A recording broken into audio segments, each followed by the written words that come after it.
This week, the chaos of Elon Musk's Twitter has chased users and news organizations away, while a new wave of Twitter clones try to recreate the sense of community it has.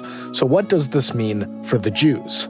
I talk about that with Serge, the founder of Babka Social, a new Jewish social media platform.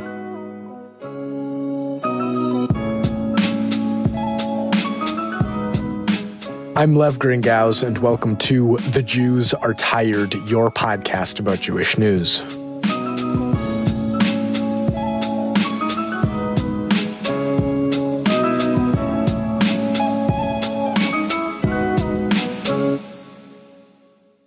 As of the release of this podcast, it's day 421 of Russia's war in Ukraine. If you want to revisit what this war has meant for Ukrainians, Belarusians, and Jews, you can check out some of last year's episodes from this podcast. Number 72, Ukrainians Are Jews Now, number 73, The Belarus Connection, and number 82, My Homeland is Ukraine. If you want to donate to help Ukraine, Ukrainians, and Ukrainian Jews, there's a link in the podcast notes with resources to do that. A disclaimer, this will be the last episode of this podcast for a while. If you've been tuning in for the past few months, you'll know that at JewFolk there's a lot going on, like our expansion to Cincinnati, and frankly, between family and work responsibilities with all of this going on, I'm kind of overwhelmed, so we're putting The Jews Are Tired on hiatus so I can focus a little more on all that other stuff. By the way, this is going to be kind of a long intro, even by my standards, so go to about 12 minutes into this episode if you just want to skip directly to the conversation with Serge. But okay, before getting to Babka Social, let's talk about Twitter. Perhaps the single most annoying social media site that has also been a shockingly positive and important part of many people's lives, including my own, and that's both personally and professionally. I start with this because in some ways it's really easy to dismiss the disaster that is Twitter. Boo-hoo, a social media platform sucks now, get back to real life and touch grass and move on. And as Jews, most of us, like most people generally, are not on Twitter, and many of us don't care what happens there. But in a world where being online is the fastest way to spread hate, anti-Semitism, and real-life violence, a relatively popular and influential online platform going to the dogs is something we need to care about. And that's an aspect of Twitter I've already covered on this podcast in episode 85, shortly before tech mogul Elon Musk of Tesla and cryptocurrency fame bought Twitter. But there's another reason I think it's worth caring about someplace like Twitter, and that's the fact that it's not all terrible.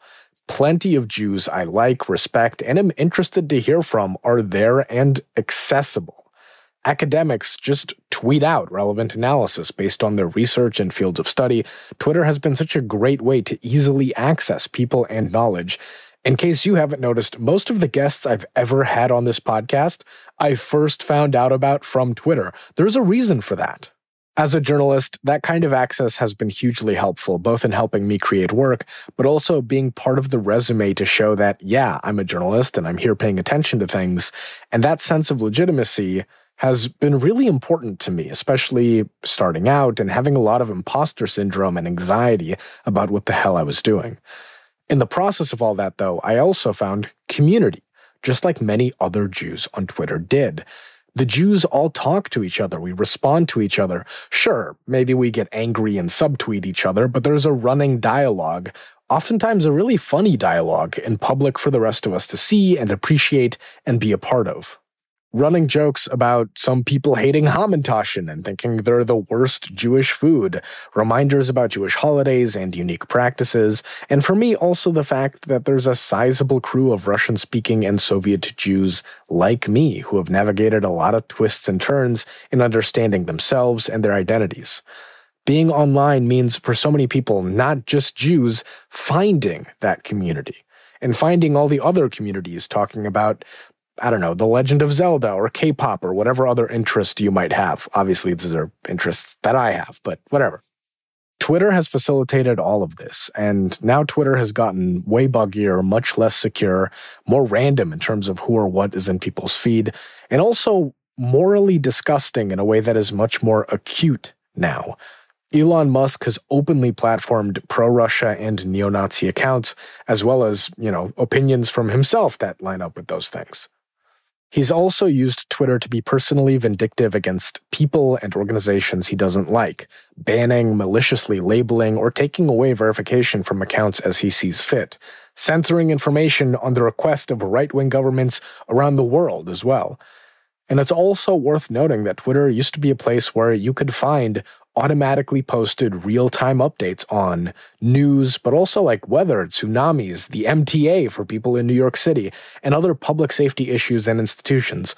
Due to changes by Musk, those automatic updates are now basically not possible, making it harder for people to get the information they need when they need it.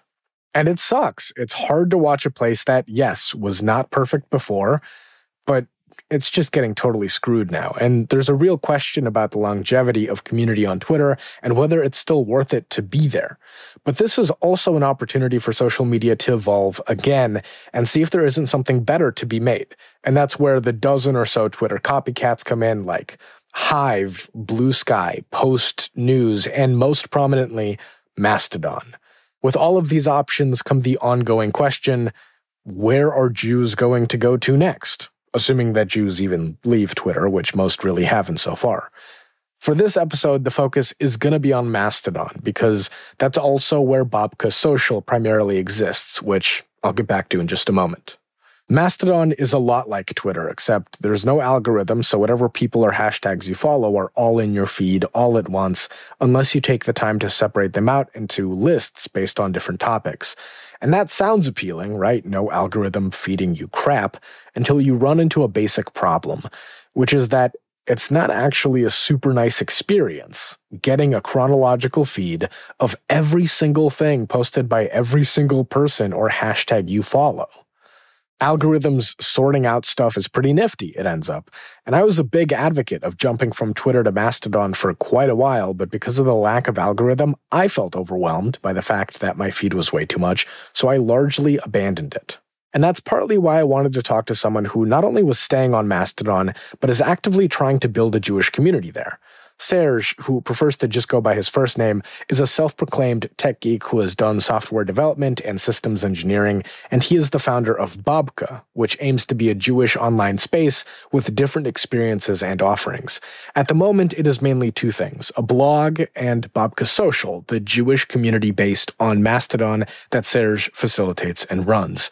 Links to all of this in the podcast notes, of course.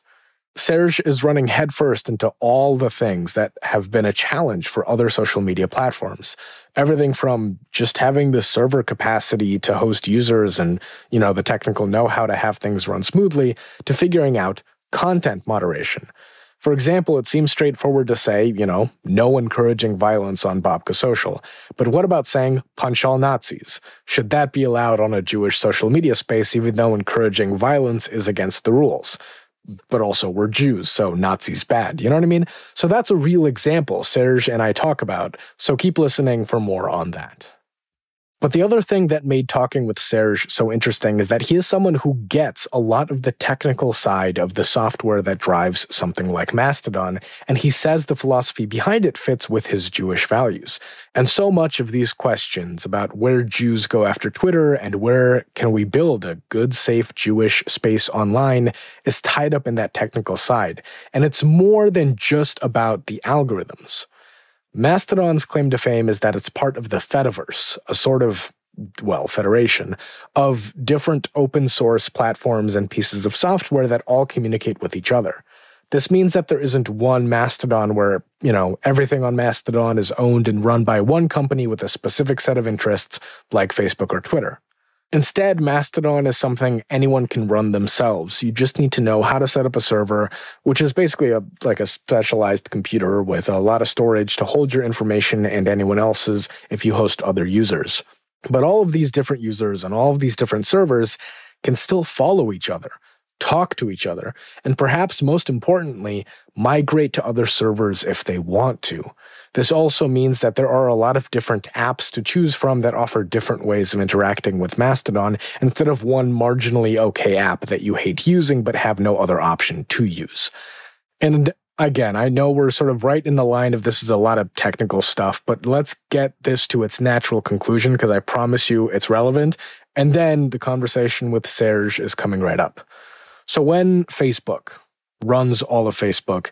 They decide how to deal with anti-Semitism and hate, which users to block or keep up. And at best, you can appeal to Facebook to do things one way or another, but they call the shots. You can never call the shots. With Mastodon, and this is key to understanding the appeal of Babka Social, when each person can run their own server, each person can have their own content moderation rules. Each server decides how they want to deal with hate speech, and if you see another server where you prefer the people or how they do things, you can just move your account there and not have to start from zero, putting all your info in and following people. And this makes it a lot more actionable to have a Jewish online space where we can call the shots. But it's not like this is an entirely separate Jewish social media platform, which has been tried and failed many times already. It's just a Jewish corner that can still talk to everybody else in all their other corners of the big room that is Mastodon. A lot of corners. I don't know how that works out mathematically, but whatever. But this is the kind of freedom and interoperability that tech nerds and internet geeks have been drooling over since the internet first became a thing. But it's also a real tangible way to maybe make Jewish community online better. Now, the sort of most fundamental problem is that this all sounds great, but Mastodon doesn't really have the ease of use that something like Twitter and Facebook does. On those platforms, you make an account, you log in, and you go. At best, it feeds you things you like and learns what you like as it goes along. On Mastodon, you have to choose a server to start on, which is already intimidating to a lot of people, and you have to spend a lot more time organizing who you follow to be able to keep track of the fire hose of posts. There's no algorithm to sort it all for you. But a lot is in development to make Mastodon easier to use and understand, and Twitter being a mess has jump-started a lot of that exploration by users and work by developers. And honestly, after editing this episode, I went back and found a new app that gives me a better interface for Mastodon, and I took 2 painful hours to organize everyone I follow into lists so that I can go and just see, what the academics I follow are talking about, or just the journalists, or just see what people are saying about one particular hashtag instead of dealing with the fire hose of everyone's posts all at once. And you know what? It's pretty good. Not perfect, but a lot better than what it was even a few months ago. But it's weird because on Twitter are all the Jews and the international communities, and on Mastodon are the academics, lawyers, a few journalists, and tech people. So each place is fulfilling different things, which still doesn't solve the issue, really, of wanting to have one place that fulfills all things, which is what Twitter felt like before Elon Musk bought it. So it's a really curious time. Nothing lasts forever, especially on the internet. It took years for Twitter to get its user base and community, and now we see if people migrate fully to other places and if those other places can fulfill the best of what Twitter has to offer. And now we see where the Jews will end up, what that looks like, and if we go to a place where we can control much more of our experience than we could before. And with that long and winding setup, which I'm sorry, I'm a huge tech geek myself, and this is all kind of a follow-up on that previous episode about Elon Musk, which was huge, and also this will be the last episode for a while, so I know it's taken a while for us to get here, but with all of this in mind, let's hear from Serge. This conversation has been edited for length and clarity. Enjoy. So, you're working on this new social media, Babka Social, but before actually getting to that, tell listeners about yourself. Who are you, and why did you decide to take on this endeavor? So I guess the best way to describe me is I'm a geek. I'm a Jewish geek. I would say that my evolution to working on Babka and then Babka Social began in 1997 when I joined the free software movement. And that's all. That could be a whole nother podcast, but it's a movement to give self-liberation to people who use any type of computers or electronics. And it came to me in a very dark time in my life and helped bring me a lot of focus and purpose. And I've always found the associations between the free software movement's values and my Jewish values to be very intertwined. Maybe 6 years ago, I became interested in distributed social media. That led me to some work on decentralized and distributed social media and what is now, I guess, called the Fediverse, or some people are calling it Mastodon. The Fediverse is essentially an informal name, kind of like blogosphere was, for those of you who remember that name, for a collection of independently operated computers and servers that are all speaking to each other and doing social media things. So that can look like Twitter, such as Mastodon, or it can look like Instagram, such as PixelFed, or like YouTube in the case of PeerTube. And all of these things that I've just described, they're not platforms, they're just pieces of software. So you have these different pieces of software run by independent people and organizations around the world, and they all talk to each other. That has a lot of appeal to me, and that kind of segues very well into why I started Babka, which is that I've been on the Fediverse now since 2018, and it's an amazing experience being on this platform where anyone can have an equal voice. At the same time, I noticed that there were a lack of Jewish voices in this space. It was hard to find other Jews. It was hard to have discussions about Jewish matters. And frankly, on many platforms, anti-Semitism is still an issue. And I knew that we needed to create a space that Jews could come together, have our discussions, have our deep dives, have our debates, have our celebrations in uniquely Jewish ways, and also, because we're Jews, understand the issues of safety and be able to create a safer place for us online. So just to also explain some of the, I'm going to call them technical aspects just for the sake of listeners, but the free software movement, when you say that, do you mean like open source software? The distinction between free software and open source software is a little bit tribalist in some ways and a little bit philosophical, kind of like the different denominations of Judaism, right, are somewhat divided by your tribe and somewhat divided by belief. The distinction between free software and open source is that free software is the older movement. We're the movement that open source came from, and we have a deeply philosophical view. So we believe that free software should be free as in speech, and that there is a moral and ethical framework around this collection of stuff and work.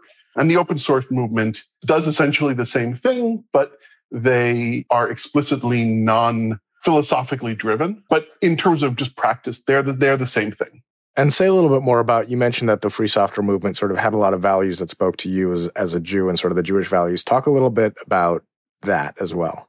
I think the core idea around free software as a philosophy was and is, I guess, in two parts. So the first is this idea of helping each other and helping your neighbor.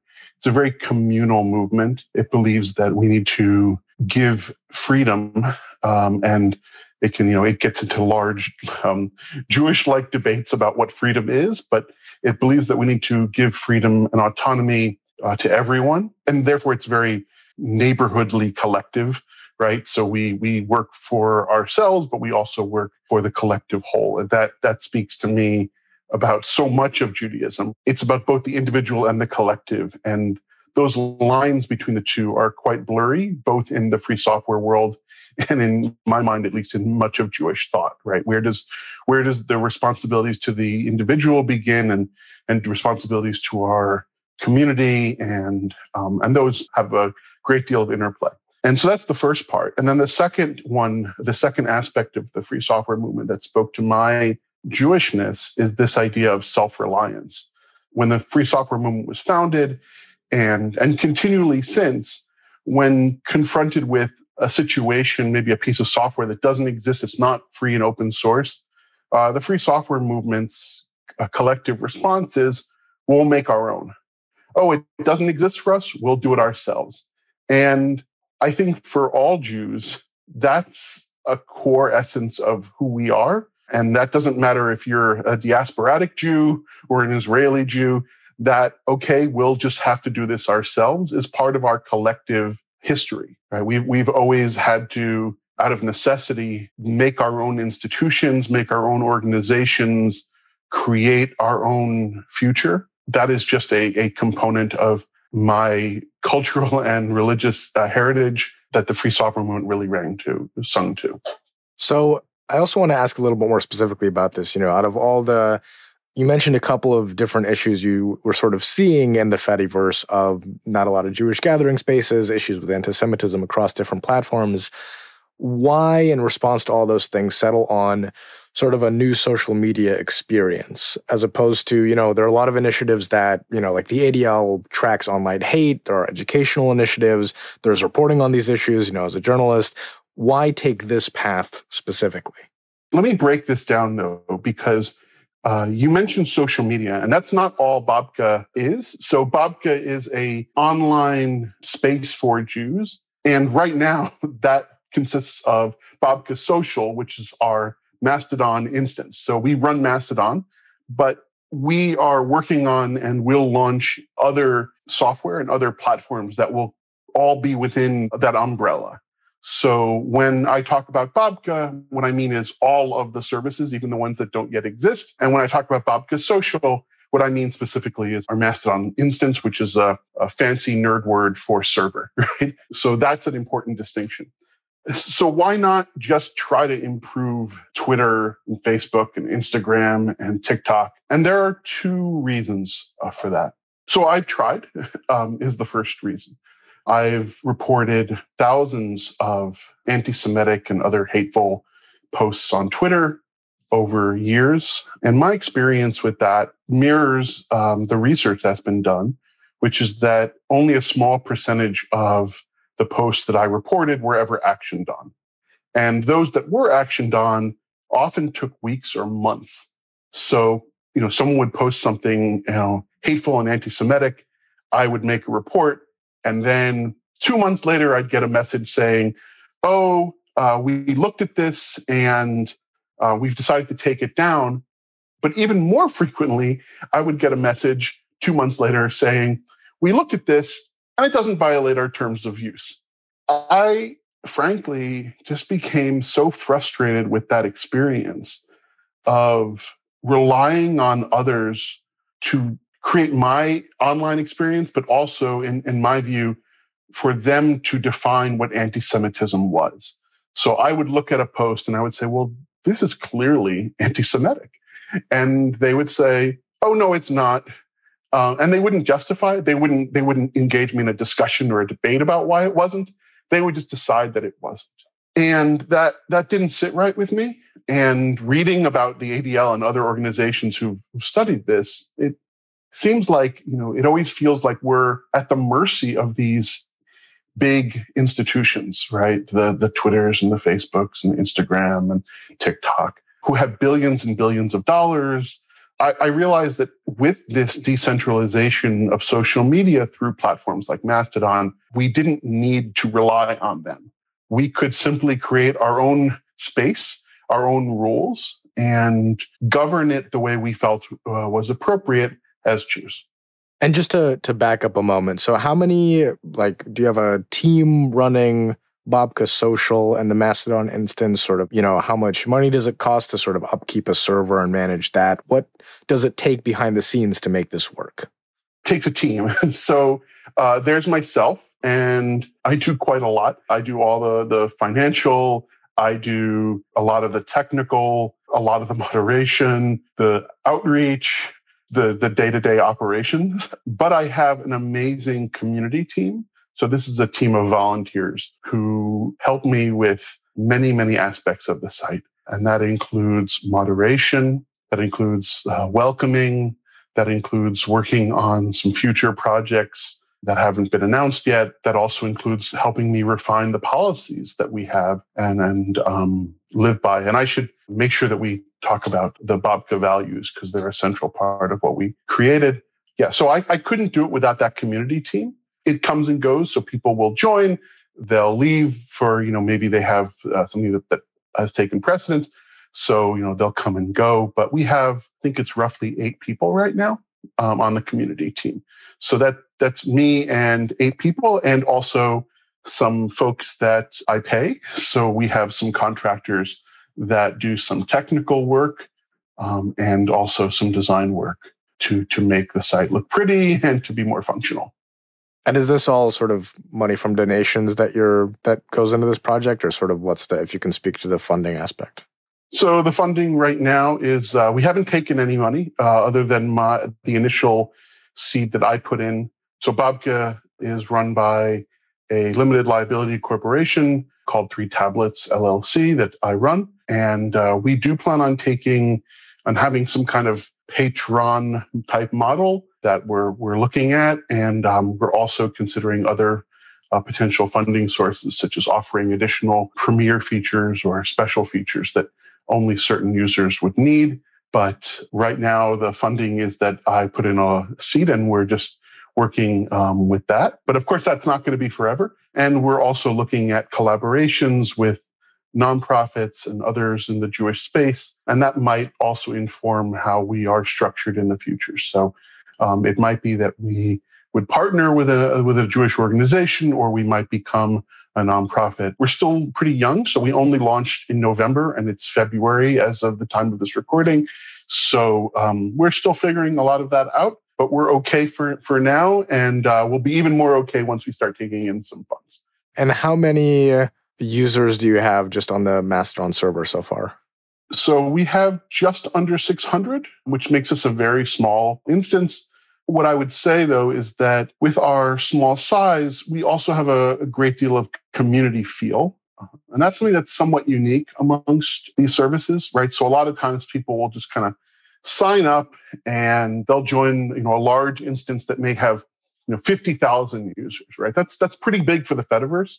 I realize that for, someplace like Twitter, Instagram, and TikTok, those aren't even real numbers, right? But for the Fediverse, a 50,000 instance server is pretty huge. But that instance kind of feels somewhat anonymous or somewhat undirected, which is totally fine. Generalist instances are just great. And I know some of the folks that run them, and they're awesome people. But when I created Babka and Babka Social, I had a very different idea in mind. And the thing that I started with wasn't software. It was writing down a set of values. And that became the Babka values, which you can read about on our blog. And those core values are at the center of everything we do. So all the decisions we make around software, all the decisions we make around community, all of our community guidelines and moderation decisions, and the way we welcome people and the way we work with folks is all driven by those values. And because of that, our site feels different. We feel like a community. And that, I think, is the key differentiator. And look, I don't have aspirations to being 1 million or 2 million people on our site. But I think as we grow, that community will always be at the core. That idea of the values and the things that bring us together as Jews, but also specifically on this site, the collective values of the community will be the differentiator. And you mentioned a little bit earlier about sort of some of the larger, the expansion side of Babka and what the other parts of the Fediverse you want to sort of attach to the Mastodon instance. Can you talk about sort of what your plans are in terms of that a little more specifically? So social media and Mastodon are great. And I love social media, and I love being on social media and sharing things on social media. But I don't think that a social media instance is sufficient to create, let's call it, community. One of the models that I had in mind when creating Babka is of a Jewish community center. This idea of, well, we're all coming from different places and different backgrounds, to different denominations, but we're all Jewish. Or if we're not Jewish, we're aligned with Jews, where we're either Jew-adjacent or we're Jewish allies. And we're all going to come together to celebrate our Jewishness in all of its various permutations. Something that functions a lot like Twitter, and that's what Mastodon is. It's essentially a better Twitter clone. It's like Twitter, only a little bit better, is insufficient to capture that. So what we're looking at are new services that will help realize that vision. And those services can be anything from really small things to being really big things. So I'll give an example of something small that I was just working on this week. And I don't know when this podcast is going to launch. So maybe it'll be up by the time it launches, and maybe it won't. But one of the things that we're working on is this thing called 23 kilohertz. And that is the lowest pitch of a dog whistle, of a physical dog whistle. And the idea of this 23 kilohertz project is that we are going to make it easier for folks to report dog whistles online across platforms. So you essentially will just be able to choose the dog whistle that you are seeing in this post. Maybe it's on the Fediverse, maybe it's on Twitter or Instagram, and you'll have a URL that you can send to their administrators that will illuminate those dog whistles and explain them to an audience who may not be aware of them, right? That's why they're dog whistles, because they need explanation and they need context. So that's an example of a small project, something that, it's taking me only a couple of weeks to write. But we're also looking at some bigger things. And I don't want to speculate on what they might be because that would commit us to doing them. But I would say this, if you're on Babka and you want to be part of this, you want to steer it, join us and join the community team. And this is where a lot of this discussion is happening about things that are not, a week away or 2 weeks away, but, we're planning months ahead. And that's where that discussion is happening. So I want to ask kind of a weird and complicated question. So bear with me a moment. I both find it really interesting what you're doing, but I also can't help, sort of from a journalistic standpoint, be cynical about it as well, because there have been all kinds of efforts over the past 20 plus years to create sort of Jewish spaces online, specifically Jewish social media platforms, whatever you sort of want to call that. And pretty much all of them have fallen apart because at the end of the day, most people, including Jews, want to be where other people are, meaning both Jews and non-Jews. So we gravitate anyway and stick to the main big social media platforms like Facebook, Instagram, Twitter, and TikTok, where you've seen sort of all these Jewish communities spring up anyway. So I feel mean asking this, but I also feel I have a responsibility to ask this. What makes you, as you're building this, sure that Babka and Babka Social is going to work and that the value add makes sense? Because even as we have these issues with hate online, Jews, including, as a young Jew myself, many young Jews have proven time and time again, we can build great connections and community even on these problematic social platforms.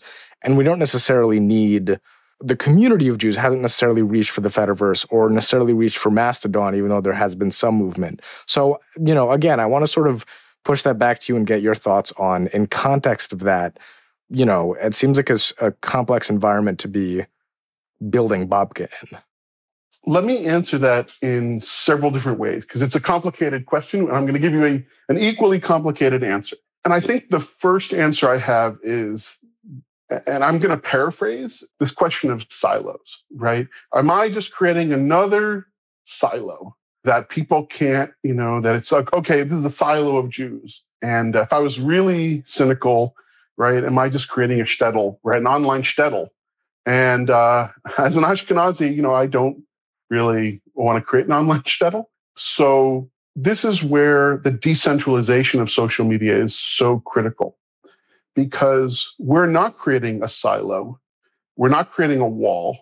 People on other social media sites that are on the Fediverse can talk with us, and we can talk with them. And I can follow someone who's on another instance, another server, just as easily as I can another Babka user. So if there's someone who's a Christian and they're really interested in what we're doing because they want to understand Jews better, that's great. They can do that. And of course, no Jew anywhere in the world lives, with only Jews around them. That doesn't exist. And so, of course, we have interactions with other people, whether they be people in our industry, people at school, friends, maybe movie stars that we want to follow or politicians that we want to follow. Those are all possible. So the way I see it is not we're creating another, social media silo or another social media experiment like that, but this is more, again, like a JCC, right? This is a place where you can come, you have an expectation of what the local community is, but you can use that as a springboard to other spaces. And the benefit here is that because we know and we understand these issues of safety, we can provide more safety than a generalized instance can, just because we understand the problem in more depth. And because we can put those specific resources toward the anti-Semitism problem on the internet that, a generalized instance or a Twitter, has shown that they just can't, right? Maybe they're the most motivated, but they seem to be unable to crack this problem. The second component to what you said is, well, wait, what if it doesn't work? What if it fails? And to that, I have two answers. So the first is that you can download all your data and you can migrate off of Babka. That is not something you can do on Twitter. You can't decide, I'm going to take all my friends, all the people that I follow, and I'm going to go on Facebook and and it's going to automatically refollow all the people. And we're just going to keep talking as if nothing happened. Well, that's not something that Facebook will let you do. It's not something that Twitter will let you do, but it's something you can do on Babka and other Mastodon sites. So that's a critical difference, because even if Babka were to fail, you'd still be no worse off than you would otherwise. I mean, you'd be worse off in that we wouldn't exist, and that would hopefully make you sad. It certainly would make me sad, but it wouldn't end your experience. And then the next answer I have is going to be a little bit cynical, even to Babka and to Babka users who might be listening to this, which is, look, the internet has shown that nothing lasts forever. I'm old enough to remember GeoCities. It was a site. So for people who don't know, it was basically the earliest kind of online social media. You could create a homepage with links, and there were these things called web rings and all this, and guest books and all this stuff. And you could do this all for free on this site called GeoCities. And hundreds of thousands of people had their lives on GeoCities, and you could read all about them. And 15, 20 years later, GeoCities is gone. And other sites that we've used over time, they disappear. It happens. That's why you have sites like archive.org, the Internet Archive, that helps preserve that culture. I want to be able to tell you that Babka will survive forever. I think it could certainly survive more than a decade, maybe more than 2 decades, maybe 3. But it will likely, if it does survive that long, it will likely evolve into something that looks different. I have sort of another layered on top of that, another kind of complex question, in this case about Mastodon, because, just to sort of take a step back from Babka Social specifically, just to chat Mastodon for a moment, because after Elon Musk bought Twitter, I was very pro Mastodon, and it was, clear that Musk buying Twitter was not going to end well, and it hasn't. Twitter is a buggier, messier, more ad-infested dumpster fire than it's ever been. But I still, and I hate to say this, I still get more utility out of Twitter, out of 3 scrolls on Twitter alone, which I don't go on Twitter all that often anymore. I still get more utility out of Twitter than I do on Mastodon, because not having an algorithm and seeing the fire hose of Mastodon posts chronologically is really hard to keep up with. And I know, you can find the users that you want to follow, put them into sublists, and just look at those lists and everything. And it's not that that's complicated to do, but it just feels like more to do, as opposed to the feed of Twitter still feels like it gives me more what serves me when Mastodon doesn't. So I just wanted to ask more broadly, like, what your experience with Mastodon has been so far, and sort of working around the limitations, or I guess what some might consider the pluses of Mastodon in that sense. Boy, when you say it like that, with lists and sublists, it sounds complicated to me. But in reality, it's not that complicated, right? So Mastodon's a piece of software. It's a piece of software, just like Microsoft Word is a piece of software. The difference between Mastodon and Microsoft Word is that only I have to worry about running it. You just have to worry about using it. It's a key distinction, at least in my mind. From a using it perspective, Mastodon feels a heck of a lot like Twitter. Right? The experience of using it, right? You've got little posts. They're, certain number of characters. By default, it's 500. So you can write little posts. You tag people. You have hashtags. And just like Twitter, you got little lists, and you can direct message people. And there's all those features. And so what you're getting to is I think, a fundamental difference between the different pieces of software, but also a larger question, right? So on Twitter and these other platforms, what you see is determined by an algorithm. That's a pretty scary word, but it's just a computer program. There's nothing inherently wrong with having software filter out what you see. The problem with that is when you don't get to control that algorithm, when you don't get to decide how it's doing its job. Why is it judging this thing for me to see and not this other thing? And why do I never see posts by my friend Oh, because the algorithm has decided that I won't. That's the fundamental problem. Many people on the Fediverse love the fact that there's no big faceless computer program deciding what they will and won't see, right? It's not filtering it out for them. And that's really important. What you're getting to is almost the inverse problem, which is, okay, now nothing is filtering for me, right? So we went from, well, there's some big faceless thing that I don't control and I don't really have insight into that's deciding what I see, to, oh my goodness, now I see everything. And I am overloaded. I'm overwhelmed because I can't decide what to look at. And there's too much for me to take in.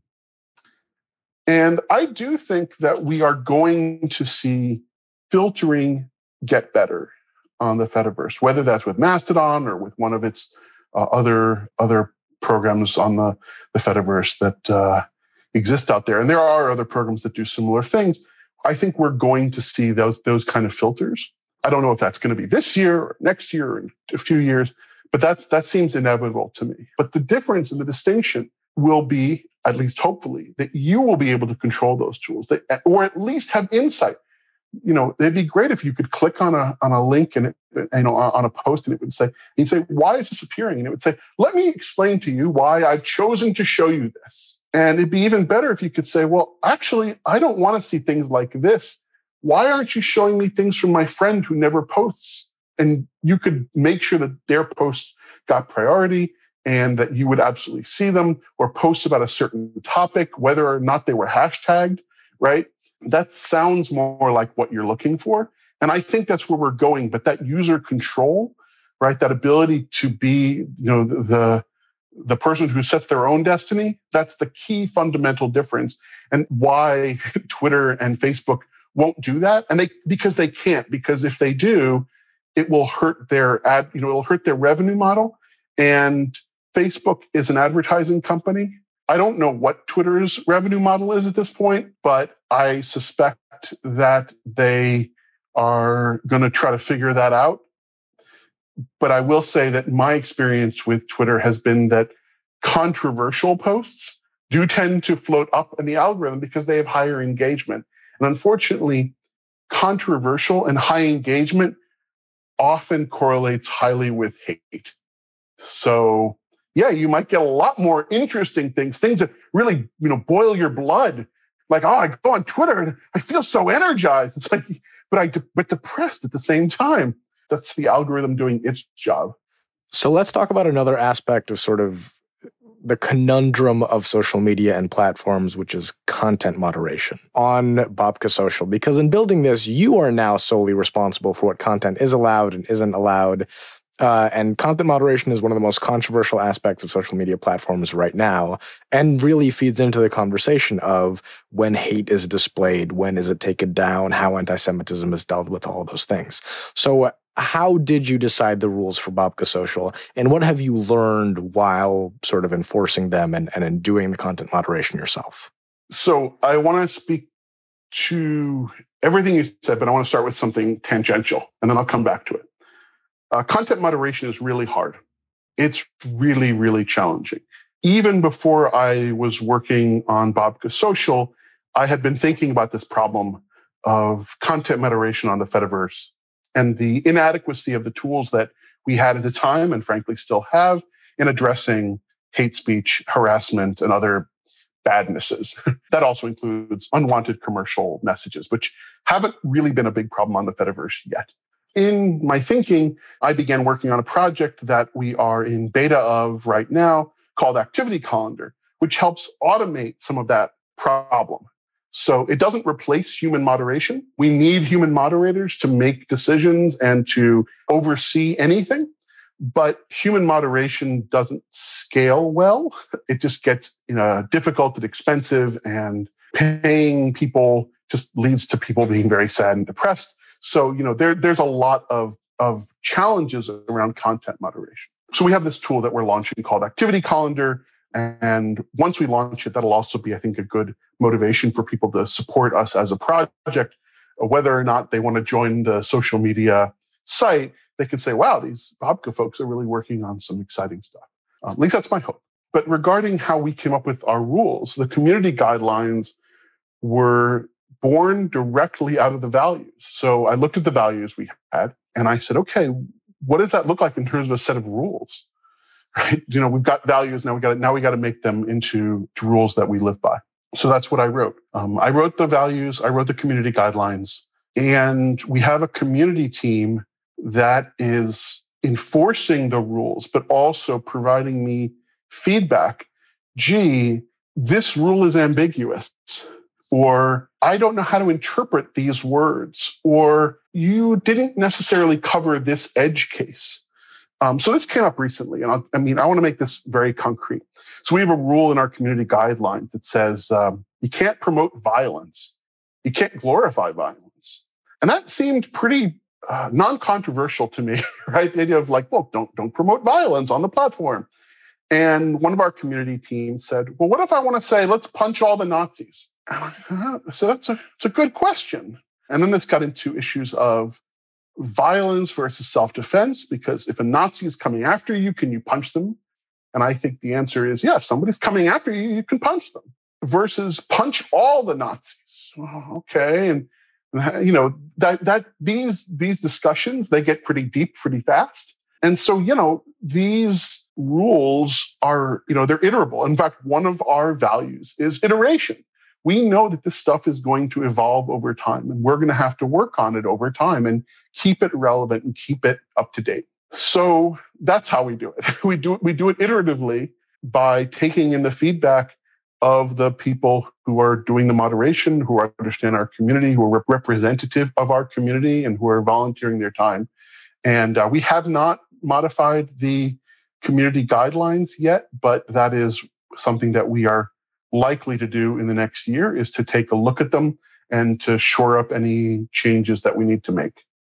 Okay, so last question I have for you is just to take a step back and kind of ask you, where you think Jewish life online and social media is headed, because we're in such a weird spot right now. As Facebook used to be the biggest thing, then the Jewish community on Twitter really evolved. Now both those platforms are sinking, and it still doesn't really feel like there's a clear alternative where the community overall has decided, okay, we're here now. And at the same time, as Jews, we'll build a home and community wherever we are. So it just feels like everything's very stateless and in motion, more so than it's been at any other time over the past decade plus of social media. And it's such a fascinating intersection to me of community and tech and Jewishness. So just wanted to see sort of what thoughts you have about that broader environment. And again, as you're sort of building Babka in.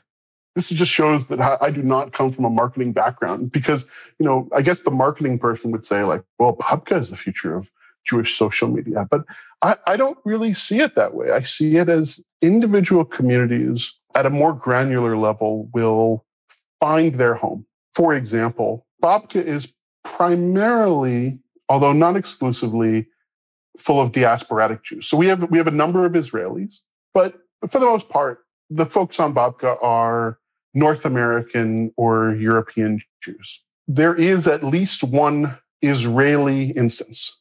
They didn't talk to me about it. They didn't need to talk to me about it. And I didn't need to talk to them about it. They don't need my permission, and I don't need their permission. We exist. I just happened to have heard of them last week, and that's okay. If I start a synagogue, I don't need to get the permission from the rabbi in the next town, right? That's just not how this works. So it's okay to me that we don't have the one site. In fact, the idea of the one site only makes sense from a marketing perspective. It only makes sense if you are going to make money off of that. Because if you can intercommunicate, so if synagogue or the JCC next to me has access to all the same facilities as I do, and people can walk seamlessly between them, why does it matter that there's the one JCC? I worked at NASA. I was a contractor, and there was a discussion at the time about centralization of IT infrastructure. And there was a snarky email by one of the NASA employees that said, yes, I think this is wonderful. Centralization is where it's at. That's why I look forward to the one large bathroom facility at JPL that all of us here in Maryland and Florida and Texas will all be using for all of our bathroom needs. And I thought that was hilarious because this is the same issue, right? Do we need to be all on Facebook? And the only reason that we need to be all on one place is because Facebook and Twitter won't let us intercommunicate. Because if they did, well, suddenly it wouldn't be important that we're all on Facebook or all on Twitter, because we would just be wherever we are and wherever we feel most comfortable. So that's my answer. My answer is not you should come to Babka because that's where everyone is. And if you don't come to Babka, you're going to miss out. And that fear of missing out, that's not what motivates. That's not what I hope motivates people. What I hope motivates people is, man, this is really nice. This is really cool. People are having really weird Jewish discussions. People are posting pictures of their challah. People are discussing, their family heritage and recipes. We have converts asking really, really good, deep questions, about Talmud. And, we've got converts doing Daf Yomi, and we've got, it's amazing. So that's what's exciting about Babka for me, is I can go online and I can go, my goodness, look at the fun we're having, the excitement we're having. I don't go on there thinking about about Facebook. I don't go on there thinking about Twitter. And frankly, most of the time, unless I'm doing moderation, unless I'm sitting down and saying, okay, I'm here to moderate and make sure that everything is safe, I don't even think about anti-Semitism. I just think about how cool it is that we're having these fun discussions, right? And that I'm getting to meet people from around the world, and people in Israel, people, in the United States, in Canada, in Germany, people in France, and I'm hearing about their experiences and sharing that. That's what excites me. So to answer so that's a very long-winded answer of, it doesn't really matter. This has been this week's The Jews Are Tired podcast. I'm Lev Gringauz. Don't forget to subscribe and share, and hopefully next week the Jews will get some rest. The Jews Are Tired is a product of Jewfolk Inc. For more information, go to tcjewfolk.com or email the show at podcast@tcjewfolk.com. A link to the transcript of this episode is available in the podcast notes, along with links to any news, stories, or reports referenced for this episode.